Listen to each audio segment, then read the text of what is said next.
giving it a start, an official start. Hello, everyone. I'm so excited to have all of you with me today.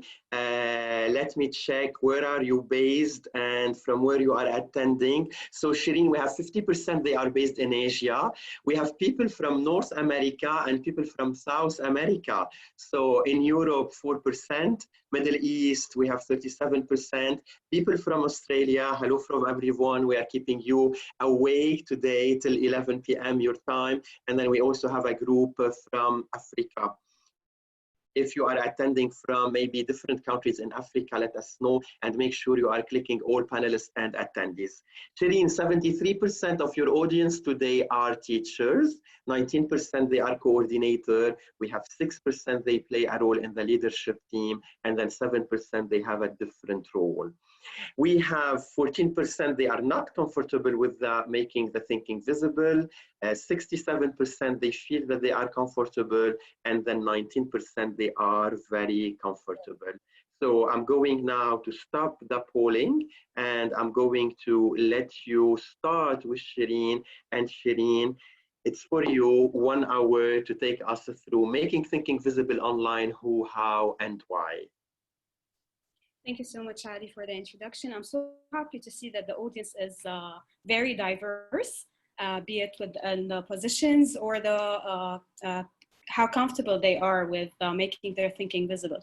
So I am Shireen, and I'll be inviting you into my brain today to check on how I think about things and what things I have tried last year in the virtual teaching setting and what worked and what did not work.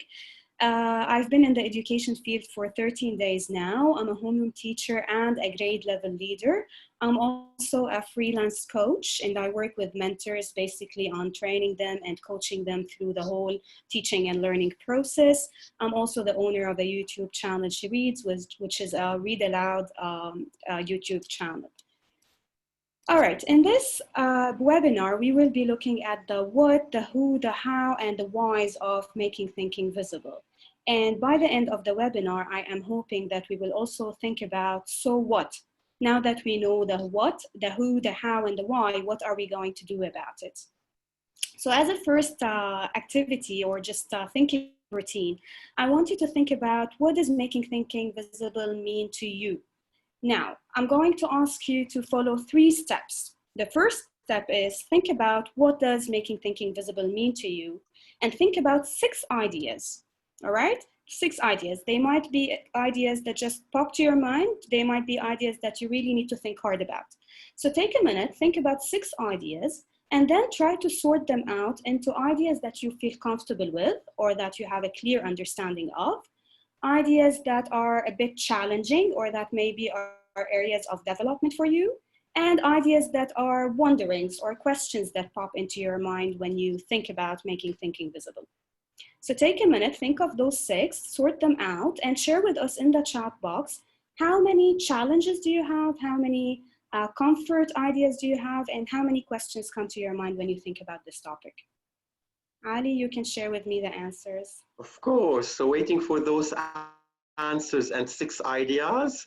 What are the challenges? What are the questions? And where is your comfort zone regarding making that thinking visible? And what does it mean for you? And I think we are going to wait a little bit, Shireen, because you asked a complex task and it requires a lot of deep thinking. So answers will start coming to us, and I'm going to remind everyone to click on all panelists and attendees so everyone can read all your responses. At the same time, I'm also going to keep an eye on Facebook so we can see the response on Facebook. And some people are asking Shireen again to repeat the question. They just joined now. Yes, all right. So we are thinking now about 6 ideas that pop into our mind when we think about making thinking visible. What ideas come to your mind right away? What ideas do you need to think about? And then I want you to sort these ideas into ideas that you are comfortable with, that you have a clear understanding of, ideas that challenge you or maybe trigger you to develop them further, and ideas that are really wondering or questions that you have about this topic that you are unfamiliar with or would like to explore more. So I'm getting the name of different strategies. I'm getting the chat is very fast. Observation, wandering, anchor chart. Visible thinking is simply making thinking visible, using different strategies, present your thinking process visibly to the audience. Someone is talking about the early years, and then the answer didn't went completely. So make sure you put a full answer and you send the enter, or you click the enter button. Challenge, how to implement it with a student of determination. So again, if you have any question, please put it in the Q&A so I can follow it up later on with Shireen. Thinking routine, they empower students. They will help us to develop a culture at the school. They will encourage the learner to use their high level of thinking skills. Another challenge, how to do that while we are teaching a foreign language. And then the challenge is about the metacognition. And voila, so I gave you some of the responses of the more than 200 people attending with us. And we can continue with you, Shireen. Thank you everyone for sharing your ideas. May I ask you please to keep these ideas somewhere, maybe on a post-it note next to you, or on a paper, on an application on your laptop, because we will revisit them at the end of the webinar. So just keep track of those. I heard so many ideas about students, learners, the culture of the community. May I also shift your mind a little bit with me, because making thinking visible to me is not only about the professional making thinking visible in the education field. I want to show you two pictures. The first one is of Auntie Asad. I think many of you are familiar with Auntie Asad. She's on Facebook and she's one of my favorite characters. And the reason why I like her so much is because she makes my thinking visible. So to me, Auntie Asad is a person who really puts my thoughts down and she communicates them, and I can connect with her so deeply and love her that much because she makes my thinking visible. Another picture, you can see it at the bottom of the slide, is the cover page of a book I have recently written, the first book I have written, to be honest, and I Stood Still. And the reason why I put that image there is because this was a perfect time for me and a perfect example of how I made my thinking visible, not to my students, not to my learning community, but to myself and to everybody around. And it was really very much psychological to me. It was therapeutic to me. I'll tell you all about it at the end of the webinar. Okay, the who.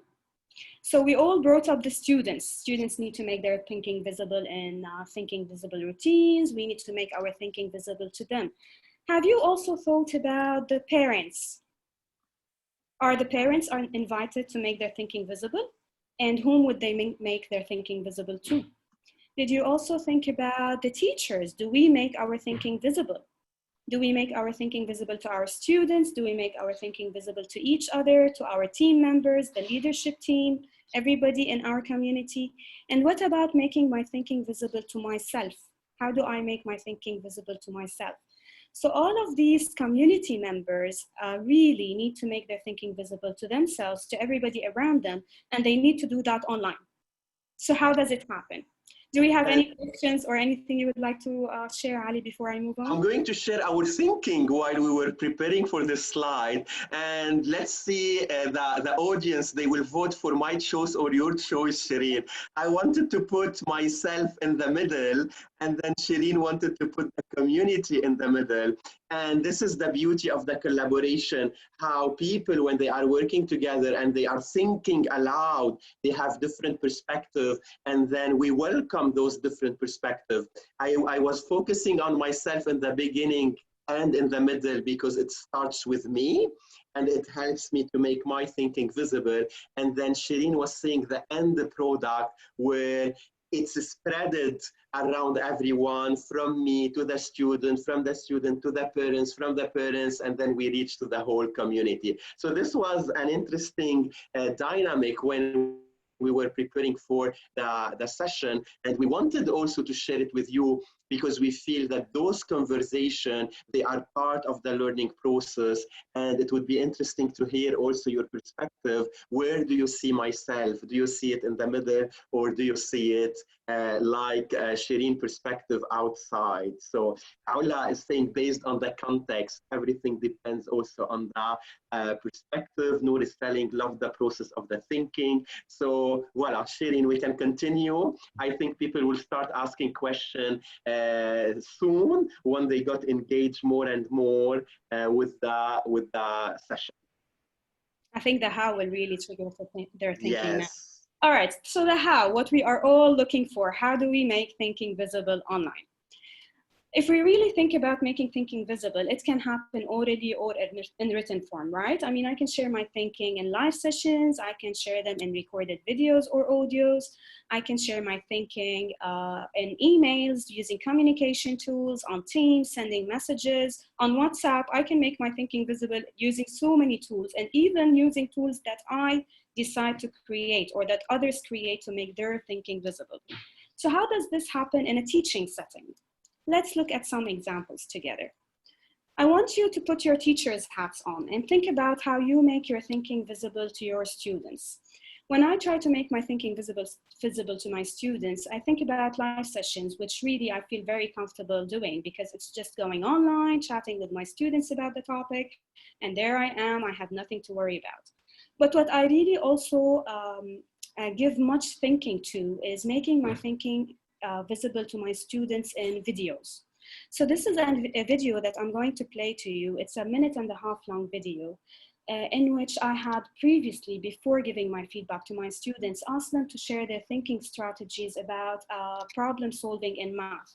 They had to solve a problem that involved division, and they needed to record videos on Flipgrid to share what thinking strategy did they think about to be able to solve that problem. And then I listened to all the videos and put up this video for them.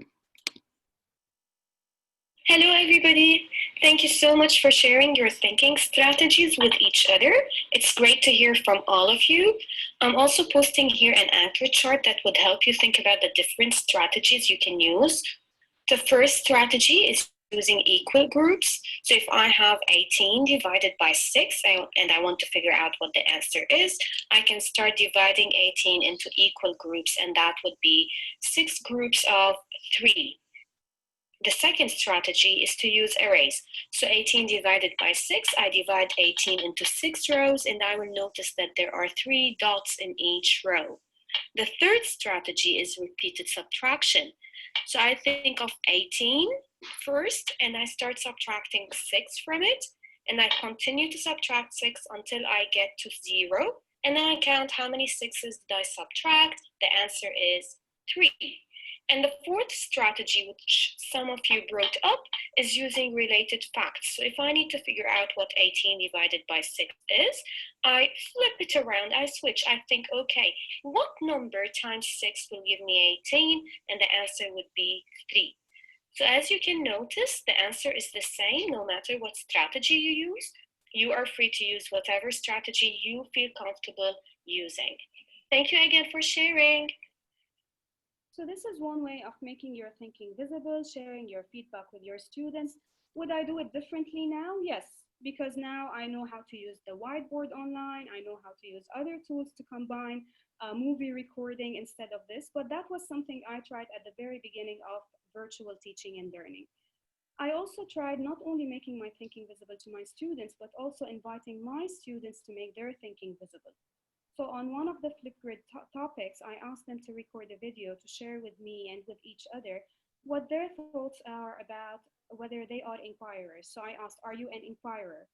And that idea was really inspiring to me because I've seen the IB Nano PDs, and in one of the PDs, we get to understand that inquiry happens everywhere. So I wanted to check, do my students really understand that? Do they know that they are still learning at home, or do they see this differently? So I asked them some guiding questions about what is inquiry, where do you see yourself as a learner, what's your role as a learner, what's the teacher's role, what's the parent's role? And yes, Shireen, Can you just move to the following slide? Because I think because we have the video, your sound is very low now. Can we try again now?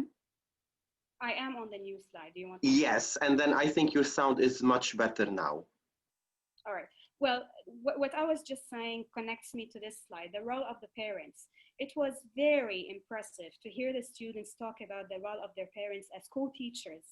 They realized that their parents are no longer playing the role of the parents only. They are now also participating in the teaching and the learning that's happening. So as a teacher, I had to put my hat on and think about how can I make my thinking visible to the parent who is now my co-teacher.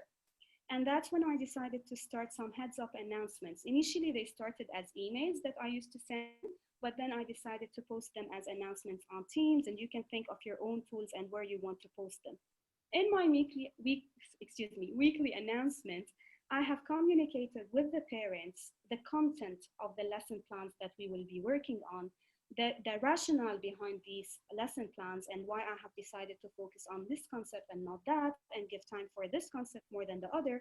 And I have posted all the online sessions that we will be having for that week, any documents that are necessary and needed for that week.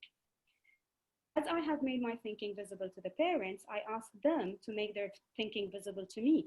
So I asked them for any kind of feedback they have, what's working, what's very challenging, because they are there with their kids, right, at home. Okay, Shireen. Okay, so can you stop sharing the screen and share it again? All right. We're sorry for this. So now sharing again the screen and checking the volume, because something happened when we had the video. Your voice became very low. So let's try. Is this better? I reshared it now. Yes, I think so. And if you can just speak louder. I'll try. I have a very low voice. I have to so use your teacher voice. All right. So I was telling you that as I made my thinking visible to my parents, to the parents I work with, I asked them to make their thinking visible to me. So I asked them to share any feedback they have. And one of the parents I worked with last year really brought up the idea of having a to-do list. So instead of having the math topics alone, the units of inquiry alone, the English alone, how about we collect all of those tasks that the children are required to do and post them in one document, which she called the to-do list. And there it was. I got that idea. I worked on it as a teacher. I designed it in a table form, very basic, as you can see. I typed in the task. I typed in the tool that needs to be used in that task, what kind of a submission is expected, what day, where can parents submit the work of their children, or where can children submit their work, and what kind of feedback is expected on this task. And it turned out to be a very efficient tool, which just came up with one idea. It started all with one idea, and then it developed and became very efficient. Do we have any feedback or questions, Ali, or would you like? No, we're okay. Sound is again in a normal way. Everyone is hearing you, and we can continue, Shireen. All right. So now I'm going to challenge you. After putting our teachers' hats on, let's put our team members' hats on. What are we doing as team members to make our thinking visible individually and collaboratively? That's one thing I was thinking about as a grade level leader last year when we moved from a face-to-face setting to virtual teaching and learning. And with the fast pace that was going on and all the trial and error experiences that we have went through as a team, I designed this tool which really came from a need. We needed to think about the actions we were taking. Why are we taking these actions? Are they really needed? Are they purposeful? Do they add anything to what we are doing? Or are they just actions that we can think about, acknowledge, and just let go of? So this is one of the tools that I have created for my team members to walk them through my thinking process so that they can too think about, okay, what action am I thinking about? What is my plan to go about this action? What will I do with this action that comes to mind? How efficient is it going to be? So that was one tool that I could have done individually and share with my team. But I also like to make my thinking visible collaboratively with my team members. So one other tool that we have designed as a team and worked on is what I like to call the plan analysis. So planning. I'm sure you're all smiling behind your screens. Planning, how can we do that virtually? How much time consuming it is, right?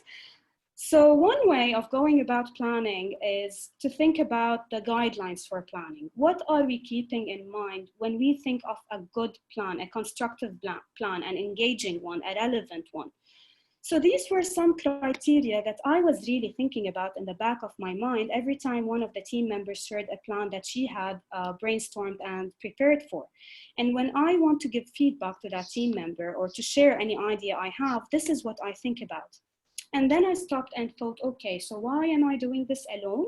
How about I invite them to collaboratively think with me of all of these guidelines? And that's when I have designed this tool, which you can use and cater as you wish.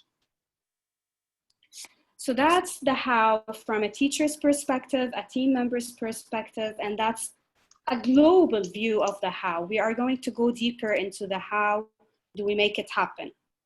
Ali, any comments, questions before we move on? People are asking about those examples, and I'm saying we are recording the session, so you will have a link to the YouTube tomorrow, and then you can revisit all those documentation. I'm also happy to share them with you. I'll be sharing my email address at the end of the webinar again. So if you can write to me and ask me for any of the tools that you have seen and would like to have a copy of, I'll be more than happy to share them with you. Very good from you, Shireen. All right, Thank you. Let's go deeper. Are you ready, Ali? Yes, we are ready. And I want to remember everyone that if you have any question for Shireen, feel free to send it in the question and answer section. And in the chat, remember to click all panelists and attendees. Let's continue to the how. How do we do it? How do we do it per subject? How do we do it in a transdisciplinary mode? How do we get this done practically? So let's look at some examples, what we all want to look at. The first thing that came to your minds when you were writing some of the ideas that popped into your mind about making thinking visible were the visible thinking routines. This is one of the visible thinking routines that I just adore, the KWLAQ. So I think you are all familiar with the KWL chart, but this is a kind of an extension to that, because in addition to what I know, what I want to know, and how do I want to find it out, we have new columns added, which are the what have I learned, what actions will I take, and what questions do I have about it. And for me, it was really very easy when we moved from face-to-face setting to virtual teaching and learning. It was very easy to use visible thinking routines because we used to use them in class, and now all I have to do was type them up and send them to my students. They can fill them in by typing their answers or by printing them out and writing their thoughts and their questions on paper, right? So this wasn't really very challenging for me, and I was okay with that. The challenge really was with the tasks that required the whole class discussion, the time in which we sit on the carpet, we share our ideas, and my students would pop up and say, I want to challenge your thinking, I want to add this idea. So all that accountable talk and all that collaborative brainstorming that I missed so much was really a challenge for me. How can I convert this time of carpet time and anchor charts into something I can do digitally? And I thought about planning the unit. I want to give students ownership over their learning. I want to promote agency. How can I do it? The first thing I tried was using Microsoft Forms.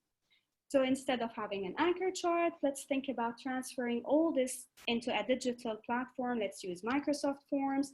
The students will have the time to think individually of how they want to plan their units, what learner profiles they want to demonstrate, what knowledge they want to inquire into, and then we can have a collaborative look at the results and decide on what we want to do in our unit. As I reached the end of the unit, I also thought about this again. I cannot sit with my students on the carpet. I cannot think with them collaboratively. How can we reflect on the unit together? And that's when I tried another feature in Microsoft, which is the whiteboards. So I had one whiteboard for the whole live session we had together with all of the students. And I had written the central idea down and started writing down the ideas that they popped and shared in the live session. Then I divided them up into groups, and I assigned for each group one parent volunteer that really volunteered to help me out with this task.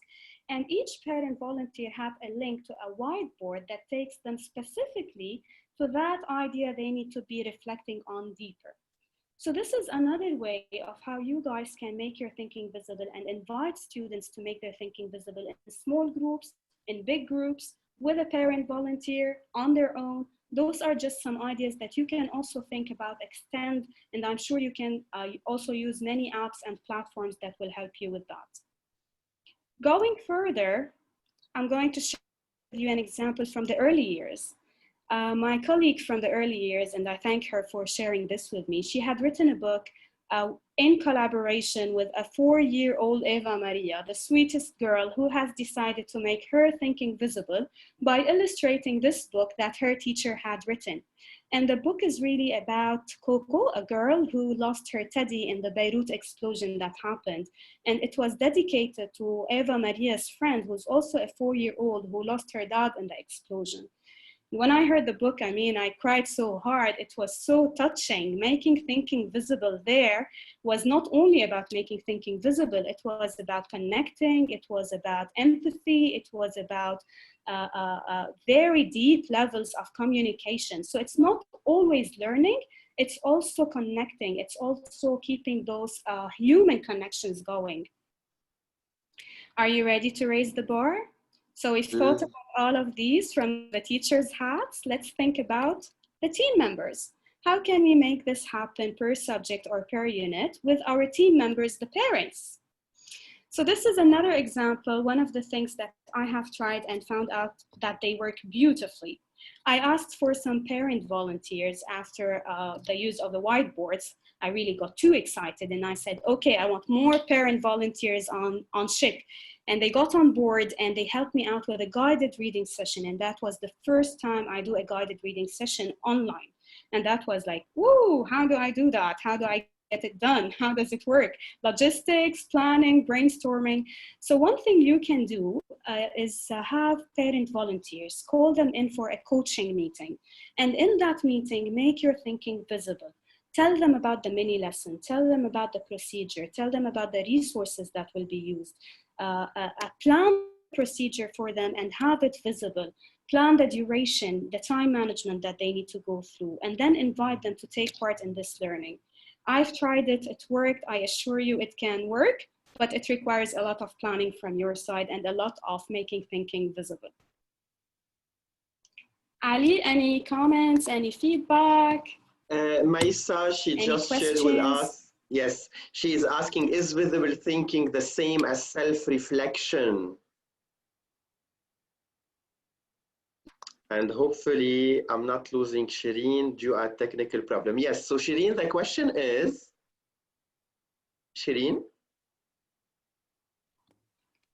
Yes, I'm here. Okay, Maisa is asking, is visible thinking the same as self-reflection? That's a very good question. Tell me, can you make thinking visible serve your self-reflection? Can you use making thinking visible to set goals for yourself and to monitor them? So I'm going to leave that question a little open, and we're going to go back to it when we look at the end of webinar slide. Why is making thinking visible important?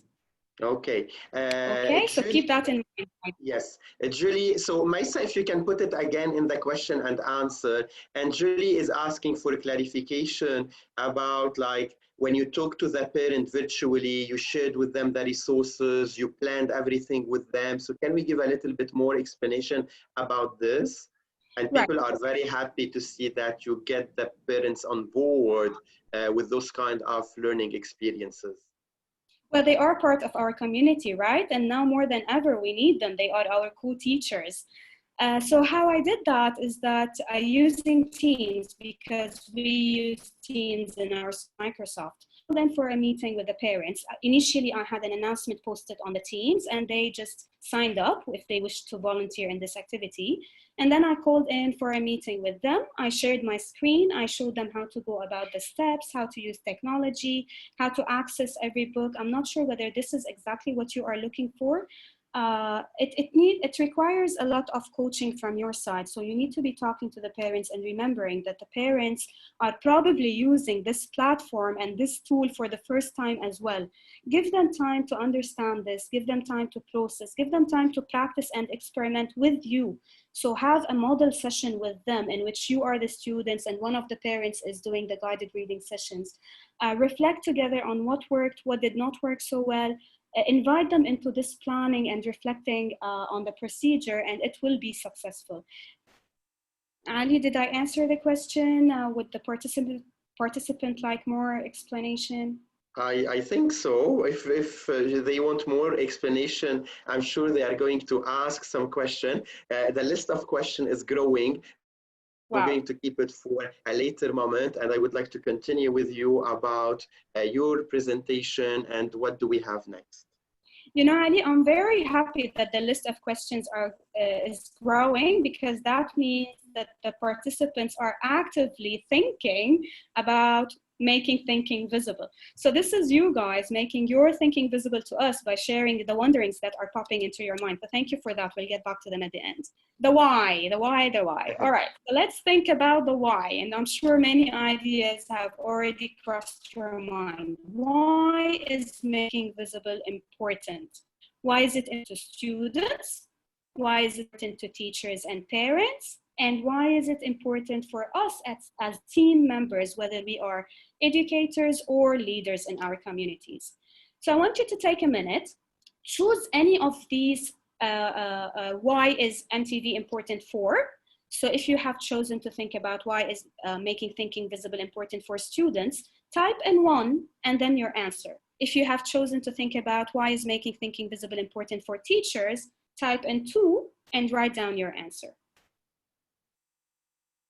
Ali, if you can share the answers with me. Sure. So while we are waiting for the answers, so Fauzia is asking, is this session available? Yes, it will be recorded. Nadine, our answers for your question started. Nadine is saying that making thinking visible is important for the students so they have self-esteem. Wow.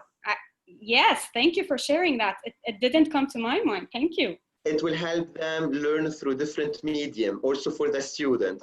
A deeper learning, also for the student. Remember better, also for the student. To make agency visible for the student. It gives them feedback and help them move forward. To reflect on their learning for the student. So let me choose now the 2. For the teacher, setting expectation. For the team member, it's for interaction. Gives a clear understanding for the student. You made my task difficult, by the way, Shireen, by putting the 3 questions at the same time. 3, to achieve the learning outcomes for the team member. For the parents to be engaged in their children learning process. To make it differentiated for the student. Reflect on the instruction for the parents. Allows for clarity for the parents. Clarity again for the parents. Collaboration for the learning community and the teams, to differentiate learning for the student. And again, so participants are sending me 1, 2, 3, 3, 2, 1, 1, 1, 1. So this is an idea about why making thinking visible is important for all those people. If you want, I can also give you a question from the list of questions, and then people can continue engaging with your post. Actually, can I just go to the next slide, because it brings it all together, and then we can share that question. So because I heard so many of what you were saying, guys, they're there in my slide, so I want to share them with you, and I want to add on to your ideas as well. So thank you for making your thinking visible. This is collaborative thinking, right? It's when we all share our ideas together and build on each other's ideas. So why is making thinking visible important? The first one that many of us thought about is metacognition, thinking about our thinking, right? And I would add to it introspection. That's in psychology. My counselor once told me, like, you are just an introspector by nature, because all I do is think about my thinking the whole time. Why is this idea coming to my mind? What am I going to do with it? So metacognition, introspection, goal setting. I think it was Maisa that wrote that goal setting, and the self-reflection. So that is another aspect of making thinking visible. The connections that we can make. Think about the connections you have with people. Think about the people that you like very much and that you like thinking with so much. What makes thinking with them so interesting? It's that making the thinking visible that goes on between the two of you, or the three of you, or the five of you. Think about the expression. If you are expressing yourself, if you're making your thinking visible to yourself or to others, think about all the expression you'll be doing, the thinking, the emotions, everything. We talk about metacognition, but what about meta-emotions? Bringing our emotions to life, sharing them, making them visible, connecting them to our ideas. Communication, again, we've brought it up. Empathy, someone brought that up, when I understand how others feel and can feel for them. Self-awareness and self-development, that's a must. That's an area I am exploring recently. Uniqueness, indeed. I want to show you two examples of how making thinking visible is that important. In one of the tasks that Ali had asked his participants to do last week, he asked them to think of a hand and what can be done with a hand. Do you remember that activity, Ali, from your webinar? The back activities. What can you do with your hand? What can you do with your fingers? And we started as participants thinking about that and making our thinking visible. And one of his participants came up with the question of, what can I replace a hand with? And that's when I remembered how I used to ask my students when we inquired into how we express ourselves to draw a template or use a brain silhouette to draw down and write about all the ideas that come to their mind. I mean, talk about making thinking visible. And look at how different these artifacts are. Look at how they truly express where these two boys, they're both of them boys, look at how they understand their thinking. One is all over the place in his mind, very unique, very stylish. The other has a clear understanding of what's going on in the back of his mind. Talk about all of these aspects: metacognition, connections, empathy, expression, uniqueness, self-reflection. Back to you, Maisa, if I'm not mistaken. You were asking about self-reflection. That's all a process in which you take yourself and take others when you make your thinking visible. Ali, I think you will be doing the back to school building community activities next week as well. Yes, so last week we've done it in Arabic. This is an opportunity for inviting everyone to attend the session next week in English. It's about 8 ideas how you can build the community with your student, even if you are in a virtual environment. So I'm waiting to see you next week on Wednesday, same timing. I will send you the links later for registration. I'm going to say also hello to all our Facebook people. And then one of them was saying that making thinking visible is important for parents because they know what their kids are learning. So making connection to the previous activity. Indeed. Indeed, that's a very good point. Thank you for sharing it. Indeed. All right.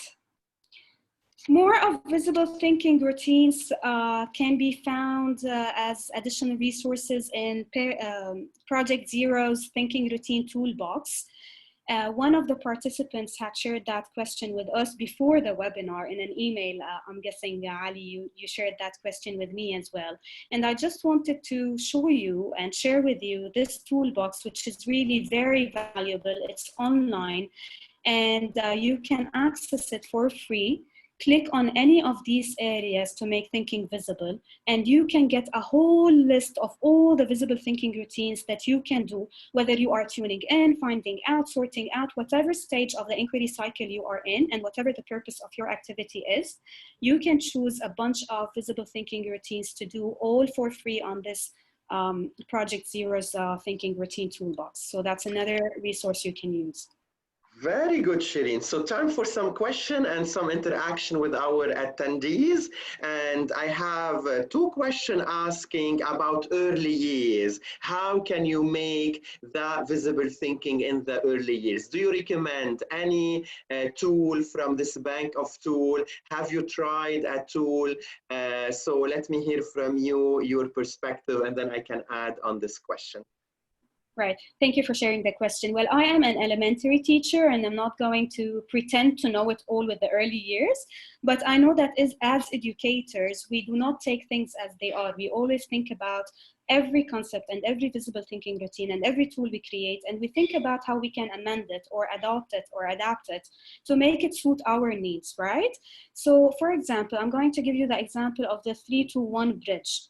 This is a visible thinking routine in which you ask your students to think about three, let's say, strengths they have, two, let's say, challenges. I'm just giving any example for now for the sake of the example, and one question. Now for that routine, I wanted to try it out with you as participants, but I did not want to limit it to a 3-2-1.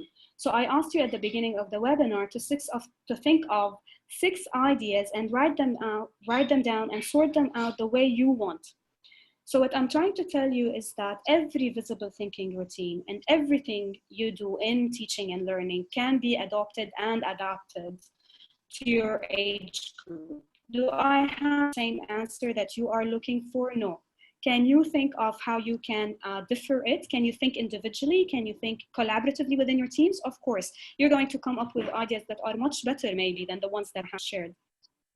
Good. So this is an opportunity also to announce, Shireen, that on the 26th of September, so 1 month from now, open your agenda, a hard agenda or your mobile phone, and put that we have a full day for early years. So all those people who are attending our regular webinar and asking about early years, we are making sure to address all your questions in very specific session.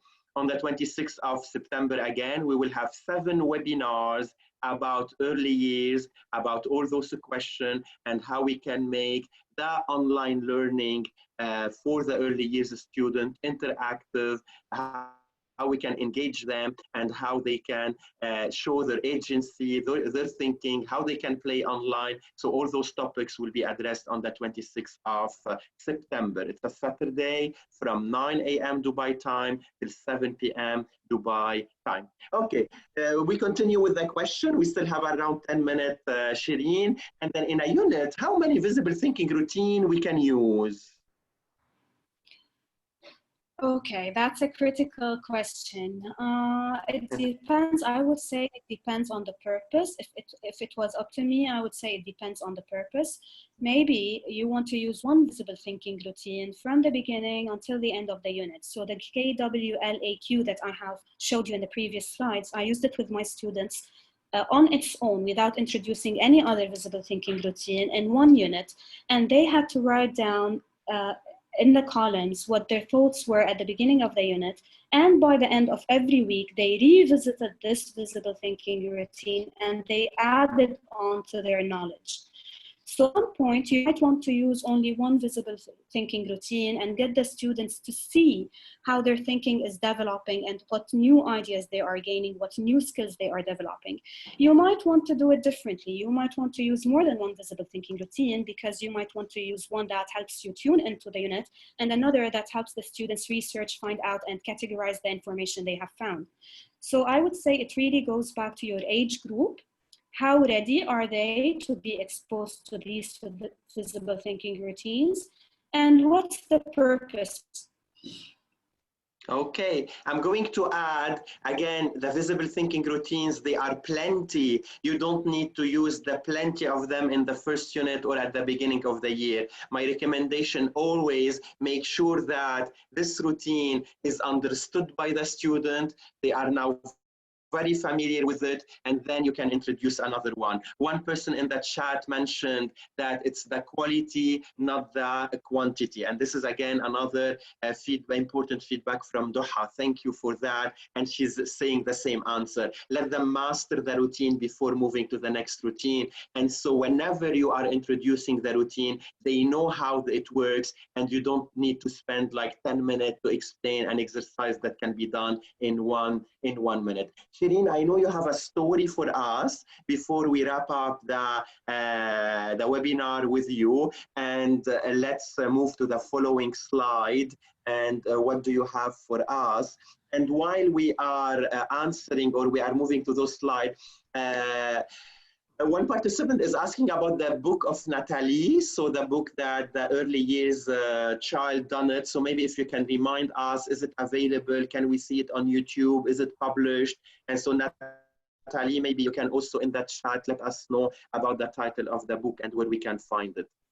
I think Natalie is in this webinar. She can type in all the details, but for now I can tell you it's an online book you can find on her YouTube channel, eBooks by Natalie. Okay, right. So Natalie, again, I saw that she's here and she was chatting. If you can share with us via the chat, and make sure you are sending all panelists and attendees how we can access the link for your book. Okay, Shireen. All right, two last things, the quick reflection and the story, the video that I would like you to listen to and reflect on. For the final reflection, I want you to go back to the 6 ideas that you have brainstormed at the beginning of the webinar. Remember, we said we are going to revisit them. So go back to those 6 ideas and resort them into the 3 categories of what makes me comfortable, or what's my comfort zone, what is challenging, or what do I need to better develop, and what are the questions or wonderings that come to your mind. Try to report them out and see, was there any mind shift that you can notice? Did any of your challenges become now areas of your comfort? Did any of the questions that you have become now challenges because now you want to explore them more and develop them more? Try to take a minute to think about those ideas before we continue with the final reflection. So this is a beautiful cycle, Shireen. So we started with 6 words, 6 ideas. What was easy, what was challenging, and what was difficult, or what are the questions. And now we are coming back to our comfort zone, to our challenges, to our question. And do you see any difference? Feel free to let us know in the chat how your thinking changed after listening to Shireen and seeing all those connection to the whole community, to the team, to the parents, and to the students. As the participants are thinking about those ideas, Ali, and typing in their answers, I also want to suggest an extension to this webinar. I would suggest that the participants, think about the other WH questions. After this webinar, what tools will you decide to create? When will you communicate these tools with the community members that you are working with? Where will you store these tools? Where will you save them? Do you need to have a collaborative platform in which you are all working on? Do you need to have them on your desktop? They are for personal use. So this is one way of extending your thinking and kind of putting everything we have talked about in this webinar in action. Do we have any to share, Ali, before we watch the last video? Yes, so before the last video, I got a question about visible thinking and inquiry cycle. And I'm recommending to go and to check Visible Thinking website. They explain each routine, where you can use it, when you can use it, and why do you use it. So some routine are to provoke the thinking, some routine are to take you deeper, and then some routine is to show the change in your thinking, like I used to think, now I think. So this is something that is happening after the lesson. Maybe if you are starting at the beginning, the KWL chart, and then all the additional part of this chart, it's to provoke the thinking. And then you have some strategies in the middle where you are going deeper and you are looking deeper at the unit and the concepts that you are using in the unit. Before we move to the story, I need to remind everyone, tomorrow you are going to get a link with the recording, an evaluation form, and then all our links for our social media that Shireen also will share them after this story. So let's listen to this story and check again all those emotion. One person in that chat, she said, making our emotion visible. And I think this is also a very powerful comment and connection after this session together. Yes, I will build on that to tell you about this book. This is a book that I have written, the first book I have written. And the reason why I have written it is because after the Beirut explosion, I stood still. I did not know how to communicate my thinking. I did not know how to make my thinking visible to myself. I was a little disappointed in myself because I could not speak to others. I could not help others. And as I was encountering all those thoughts and all those emotions, I started thinking about, okay, what can I do? How can I get myself out of this vicious loop? So I decided to just grab my laptop and start writing. And as I was writing it, I started thinking about my students. If I am stuck at that point where I am standing still and cannot move on, what are my students doing during these times? And then I started thinking about the other adults through a similar experience. And this is why I have decided to publish what I have written in this read aloud video. So I'm going to play it now. As you are listening to it, think about the impact and the importance of making thinking visible, not only on learning, but also on communication, self-awareness, emotional well-being. Think of all those ideas as you're listening to this. I love the stories. Stood Still, written by Shireen Banna, illustrated by Natalie Benoit. Hello, I am Beirut, and I want to tell you a story about me, a story about my people, a story about us, a story about resilience and change. I don't remember how this all started, but one day I found myself standing still. The sirens blurred, and I stood still. The people ran, and I stood still. The children cried, and I stood still. The animals hid, and I stood still. I didn't know what happened. I didn't know what was. I didn't know what was going on. I felt shocked, and I stood still. The sounds became noisier, and I stood still. The people ran looking for their families, and I stood still. The children screamed loudly, and I stood still. The animals refused to leave their places, and I stood still. I did not know what to do. I did not know what to say. I felt helpless. I closed my eyes, and I stood still. But then I heard the sound of the brooms sweeping the pieces of the glass. I smelled the rain washing the unpleasant scents. I saw the flocks of birds coming back. Hope was sparkling people's hearts. I felt, well, I wasn't sure how I felt. I was confused, and I stood still. I started to look closer.